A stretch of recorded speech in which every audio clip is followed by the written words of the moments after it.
Video dan channel kamu hanya begitu-begitu saja berjalan di tempat, padahal kamu sudah melakukan banyak hal, mengupload dan terus konsisten, tetapi belum dimonetisasi dan masih sepi daripada penonton. Nah, ada beberapa hal yang harus menjadi fokus pada kamu dan channelmu, sehingga kamu bisa meningkatkan pemirsa yang menonton dan pada akhirnya bisa dimonetisasi. Oke, jangan kemana-mana, saya akan membagikan beberapa hal yang harus menjadi fokus daripada YouTuber pemula. Yang pertama yang YouTuber pemula harus mengerti adalah algoritma.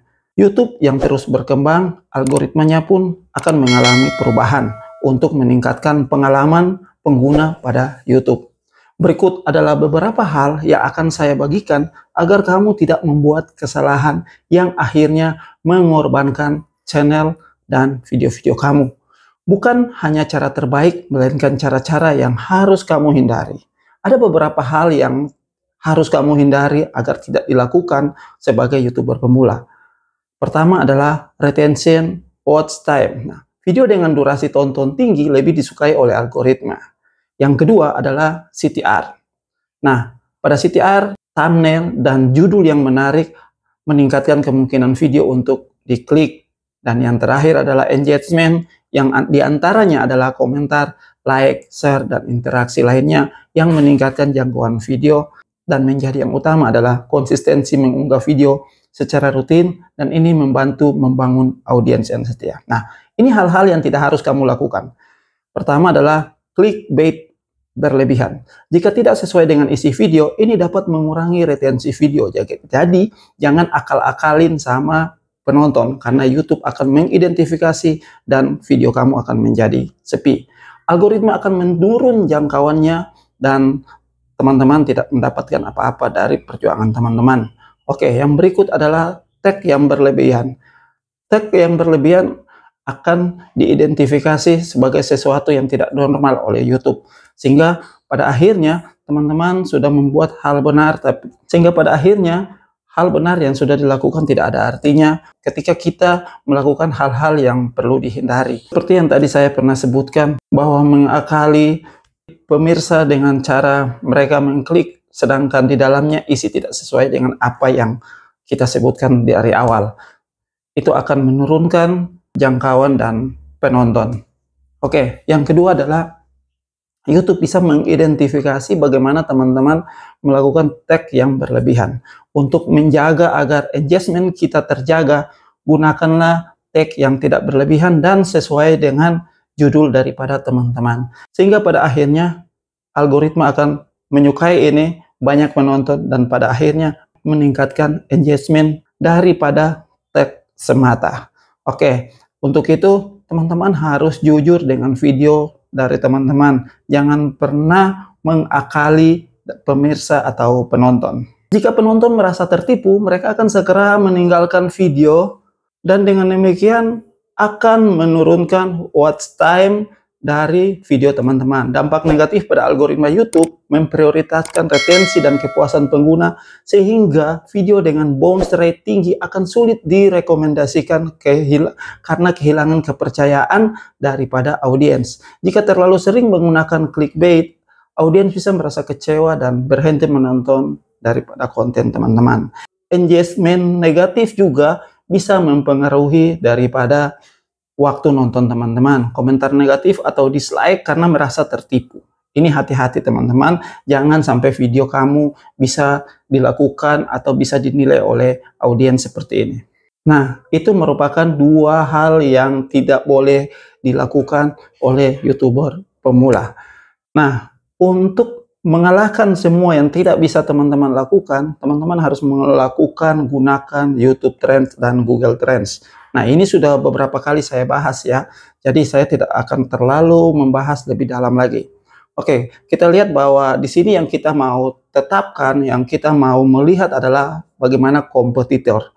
Ketika mengupload sebuah video, sebelumnya harus melihat bagaimana video kita yang nantinya bisa bersaing dengan YouTuber-YouTuber yang lainnya. YouTube tidak mau tahu teman-teman, apakah teman-teman itu masih berstatus YouTuber pemula atau YouTuber yang sudah profesional. Yang kedua adalah menganalisis video viral. Pola dan kesamaan video yang viral seringkali memiliki beberapa pola yang serupa, seperti hook yang kuat, 10-15 detik pertama. Nah, ini sudah saya bahas juga, teman-teman harus langsung menarik perhatian penonton dengan storytelling yang kuat. Video dengan narasi yang emosional atau lebih engaging, lebih disukai. Penyampaian yang cepat dan dinamis, editing yang cepat dan tidak membosankan akan meningkatkan retensi daripada penonton. Call to action yang jelas mengajak penonton untuk subscribe, like, atau berinteraksi. Kolaborasi dengan kreator lain bisa membantu menjangkau audiens yang baru. Dengan memahami landscape ini, teman-teman bisa meningkatkan peluang sukses di YouTube. Oke, dan yang berikut yang tidak kalah pentingnya adalah menambahkan kepribadian dan sedikit humor untuk membangun koneksi dengan audiens. Jadilah diri sendiri. Audiens lebih suka konten yang terasa otentik daripada yang terlalu kaku atau dibuat-buat. Gunakan humor. Humor yang tepat bisa membuat video lebih menyenangkan dan meningkatkan engagement. Kalau menurut kalian, saya punya wajah humor atau preman? Nah, silahkan di komen. Yang berikut adalah libatkan audiens. Ajukan pertanyaan. Gunakan ekspresi wajah yang menarik atau tambahkan elemen kejutan. Gunakan bahasa tubuh dan intonasi yang dinamis. Cara berbicara yang berenergi akan membuat video lebih terasa hidup. Memanfaatkan alat promosi YouTube untuk menjangkau audiens yang lebih luas. Oke, YouTube tidak membatasi kita untuk mempromosikan channel lewat media sosial. Manfaat lain yang harus digunakan adalah gunakan judul yang menarik dan mengandung kata kunci. Tulis deskripsi yang informatif dan relevan dengan video. Tambahkan tag dan teman-teman bisa membagikan channel YouTube atau video teman-teman melalui Facebook, Instagram, ataupun TikTok yang teman-teman miliki. Manfaat lain yang harus teman-teman lakukan adalah tulis deskripsi yang informatif dan relevan. Nah, tambahkan tag minimal 3 tag dan maksimal 5. Membantu YouTube untuk memahami konten kamu seperti apa. Gunakan thumbnail yang eye-catching. Jadi untuk meningkatkan CTR, teman-teman harus menggunakan thumbnail. Oke, tadi kan saya sudah jelaskan di muka tapi tidak terlalu mendalam. Semua yang saya bagikan ini sudah saya jelaskan pada video dan link yang muncul di atas. Selain itu, YouTube Short dan video pendek berpotensi viral dan menjangkau audiens baru. YouTube Community Post. Nah, ini juga tidak kalah penting, gunakan untuk polling gambar atau teaser video. Teman-teman jangan lupa tangkapan layar akhir atau end screens and cards. Nah, seperti gambar ini tujuannya agar penonton bisa datang ke video teman-teman dan meningkatkan jam tayang. Nah, ini yang jarang diketahui orang, YouTube Ads.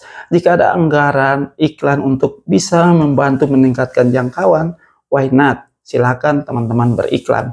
Dan yang terakhir adalah kolaborasi dengan kreator lain. Ini semata-mata untuk memperluas jaringan dan exposure daripada konten teman-teman. Cari kreator dengan niche yang serupa, bisa berkolaborasi, bisa saling komunikasi di situ, dan saling membalas komentar. Dengan demikian, secara tidak langsung, teman-teman sudah meningkatkan algoritma yang teman-teman coba berbuat melalui kolaborasi.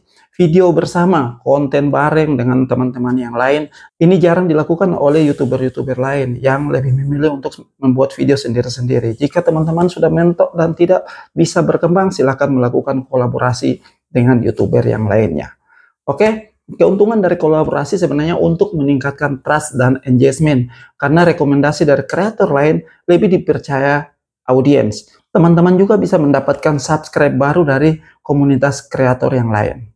Oke, dengan berinteraksi dengan komunitas, membangun basis penggemar setia. Balas komentar dan interaksi, jangan lupa untuk setiap komentar harus kita hargai dengan membalasnya. Tunjukkan bahwa Anda menghargai audiens dengan membalas komentar dan bertanya tentang pendapat mereka. Gunakan media sosial untuk memperkuat komunitas. Oke, ini sudah saya jelaskan, tetapi saya mau kembali untuk ingatkan teman-teman bahwa promosikan video di Instagram, TikTok, Twitter, dan Facebook itu lebih baik daripada menggunakan tag yang banyak. Gunakan Discord atau grup Telegram untuk lebih dekat dengan komunitas teman-teman. Ajak audiens untuk berpartisipasi. Oke, yang terakhir, gunakan polling dan Q&A untuk melibatkan penonton dalam keputusan konten. Minta mereka untuk merekomendasikan ide video baru agar mereka merasa menjadi bagian dari komunitas teman-teman. Dengan strategi dan promosi yang tepat, kolaborasi yang cerdas, dan keterlibatan komunitas yang aktif, Anda bisa meningkatkan jangkauan dan membangun audiens yang loyal. Jangan hanya menunggu video ditemukan dan disebarkan atau direkomendasikan oleh YouTube, tetapi maksimalkan visibilitas yang belum pernah Anda lakukan. Oke, silakan like and subscribe agar teman-teman tidak melewati video-video saya selanjutnya. Oke, saya masih membutuhkan support dari teman-teman. Salam cuan.